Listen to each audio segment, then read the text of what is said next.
Mission Walk, India's #1 most advanced rehabilitation and physical therapy center, Manikonda, Alkapur Road. Call 9177 300 194. మా branches Hyderabad, Delhi మరియు పూణేలో కలవు. Sir, పిఠాపురంకు మీరు నిన్న వెళ్ళొచ్చారు కదా సార్. అయితే రాష్ట్ర ఎన్నికలు ఒకవైపు, పిఠాపురం ఎన్నికలు ఒకవైపు లాగా సాగుతుంది. దేశం మొత్తం పిఠాపురం వైపు చూస్తుంది. పిఠాపురంలో పవన్ కళ్యాణ్ గారిని గెలిపించడానికి ఇక్కడ తారాగణం, ఇక్కడ ఆయన సొంత బలం అక్కడ ప్రయత్నం చేస్తుంది. ఇందులో భాగంగా డబ్బు కూడా ఏరులై పారుతుంది. అక్కడ ఈ డబ్బు గెలిపిస్తుందా, గెలిపించదా? పిఠాపురంలో ఒక చిత్రమైన పరిస్థితి నెలకొని ఉంది. పవన్ కళ్యాణ్ గారు పిఠాపురం నుంచి తప్పనిసరిగా గెలుస్తారు అని జనసేన కానీ, టీడీపీ కానీ, మామూలుగా మాట్లాడుకునే జనం కానీ గట్టి నమ్మకంతో ఉన్నారు. దాంట్లో సందేహం లేదు.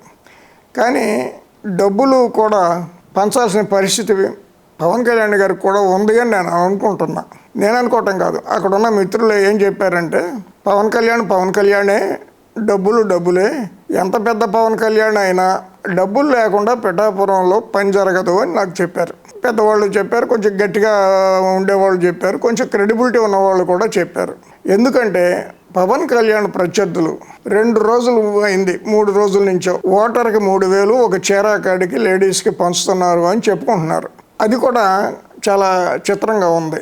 అక్కడ వైసీపీ అభ్యర్థి వంగ గీత, ఆవిడని అసలు ఇదే విషయంలోనూ వైసీపీ వాళ్ళు ఇన్వాల్వ్ చేయటంలా. నీ ప్రచారం ఏదో నువ్వు చేసుకో అమ్మా, మా పని ఏదో మేము చేస్తాం అని అంటున్నారు. పిఠాపురానికి సంబంధం లేని బయట వ్యక్తులు వచ్చి ఓటర్ లిస్టు ముందేసుకుని ఈ కార్యక్రమాలు ఏవో చేస్తున్నారు, ఇంటింటికి తిరుగుతున్నారు అని చెప్తున్నారు. సో ఆవిడ చేతికేమి డబ్బులు అందట్లా, వచ్చే ఫ్రీ నమస్కారం పెట్టి వెళ్ళిపోతున్నారు. చివరికి కార్యకర్తలకి భోజనాలు కూడా పెట్టట్లేదు ఆవిడ. మొదటి 4 రోజులు 8 రోజులు పెట్టింది వైసీపీ కార్యాలయంలో భోజనాలు, తర్వాత మానేసింది.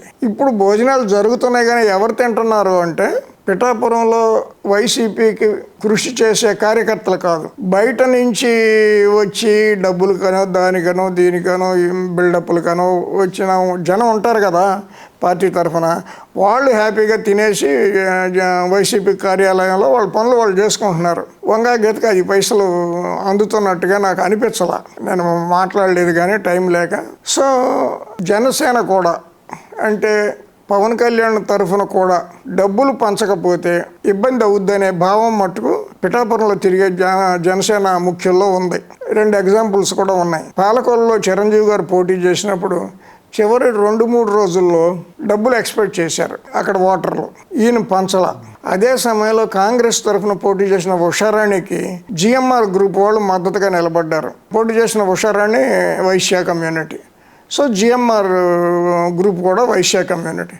అందుకని రాజశేఖర రెడ్డి గారు ఏం చేశారంటే జిఎంఆర్ గ్రూప్ వాళ్ళని పిలిచి ఉషారాణిని గెలిపించి పట్టరండి అన్నాడు. గ్రంథి మల్లికార్జునరావు గారు ఏదో ఉందో అక్కడ పాలకొల్లులో కావలసినంత విధంగా వ్యవహారం చేసి ఆవిడని గెలిపించారు. భీమవరంలో కూడా లాస్ట్ ఎలక్షన్లో పవన్ కళ్యాణ్ గారు పోటీ చేసినప్పుడు డబ్బు పంచల, కొద్దిగా గొప్ప ఏమైనా పంచారేమో తెలవదు. అందువల్ల ఓడిపోయాడు ఆయన. అభిమానం లేక కాదు, ఓటర్లకు అభిమానం ఉందో, తమ్ముడే ప్యాకెటే, దేనికి దానికే, బట్టి అభిమానమే కానీ డబ్బులు ఏముందో నీకేయం అనే తత్వం. ఇప్పుడు చంద్రబాబు నాయుడు కుప్పంలో అయినా డబ్బులు ఇవ్వాల్సిందే, జగన్ గారు పులివెందుల్లో అయినా డబ్బులు ఇవ్వాల్సిందే. పిఠాపురంలో ప్రజలు మేము ₹1 తీసుకోకుండా ఈసారి మేము పవన్ కళ్యాణ్ గారిని గెలిపించుకుంటాము, ₹1 తీసుకోకుండా అని గ్రౌండ్ రియాలిటీ పిఠాపురం ప్రజలు అంటున్నారు. అట్లా చెప్పుంటే అది అబద్ధం మిత్రమా. వాళ్ళు పైకి చెప్పిన ఇంటికి వెళ్ళంగానే ఏ పార్టీ వాళ్ళు ఎంత ఓటు ఇచ్చారనేదే క్రైటీరియా, కానీ ఉద్రేకాలు, ఆవేశాలు, ఉపన్యాసాలు, సందేశాలు ఏమీ పనిచేయవు.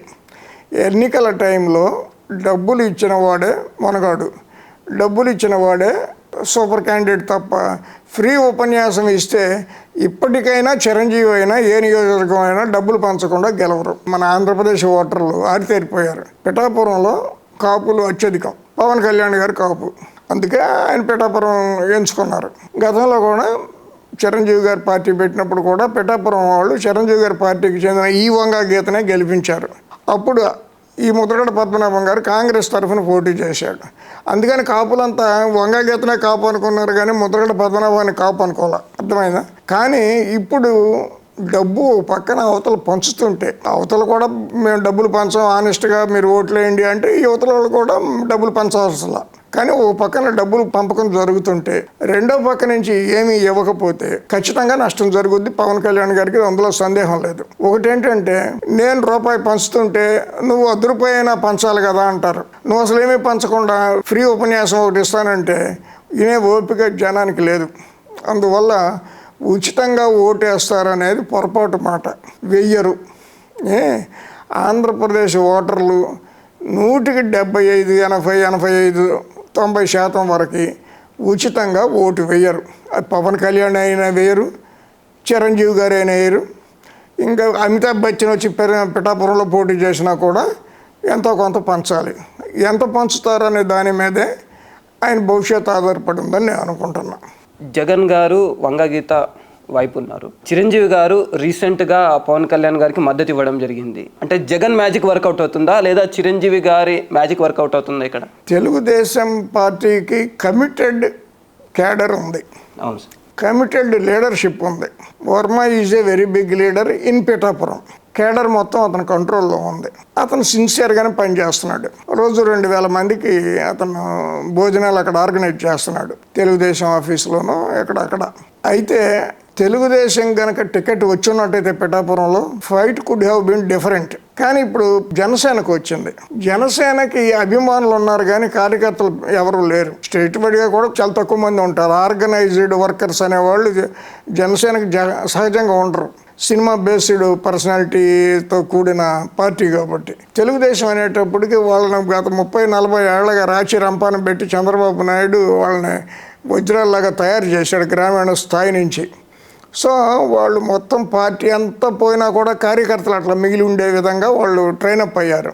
డబ్బులు తక్కువ సరిపోయాయి ఏది తెలుగుదేశం అయితే, ఎందుకంటే కమిటెడ్ వర్కర్స్ ఉన్నారు పెద్ద ఫోర్స్ కింద. కానీ జనసేన అనేటప్పటికి ప్రతిదీ డబ్బులతో కూడిన వ్యవహారమే అవుద్ది. అందువల్ల ఏ మాత్రం నెగ్లిజెన్స్గా ఉన్నప్పటికీ డబ్బులు పంపకంలో లోటుపాట్లు ఉంటే పవన్ కళ్యాణ్ గారు గెలిస్తే గెలవచ్చు కానీ చాలా తక్కువ మెజార్టీతో గెలుస్తారు. సో వాళ్ళు తన ప్రత్యర్థులతో వాళ్ళు పోటీ పడగలగాలి డబ్బుల పంపిణీలో. అది ఒకటే నాకు కనపడుతున్న. కాపులకి కమిట్మెంట్ ఉంది అక్కడ, నేను చూసా. పవన్ కళ్యాణ్ గారిని గెలిపించాలి అనే ఉత్సాహం ఉంది. ముద్రగడ పద్మనాభం కాపుల్ని తిట్టడం, ముఖ్యంగా పవన్ కళ్యాణ్ని చిరంజీవిని తిట్టడం వాళ్ళందరికీ కోపం తెప్పించి మరింత సంఘటితం చేసింది. దీనికి తోడు అదనంగా డబ్బు ఉండాలి. ఇదంతా పెరుగన్నం అనుకుంటే డబ్బు మామిడికాయ పచ్చడి లాంటి నంచుకోవటానికి, అది లేకపోతే పెరుగన్నం తినబుద్ధి కాదు కదా, అట్లాంటిది అనమాట equation. Please do subscribe to Telugu Rajyam channel. Please do subscribe to Telugu Rajyam channel. Please do subscribe to Telugu Rajyam channel. Hi అండి, నేను మీ ఆర్పీని, నెల్లూరు పెద్దారెడ్డి చేపల పులుసు ఓనర్ని. మీరు తెలుగు రాజ్యం అనే ఈ యూట్యూబ్ ఛానల్ సబ్స్క్రైబ్ చేసుకుని మంచి మంచి వీడియోలతో వస్తారు. Thank you so much.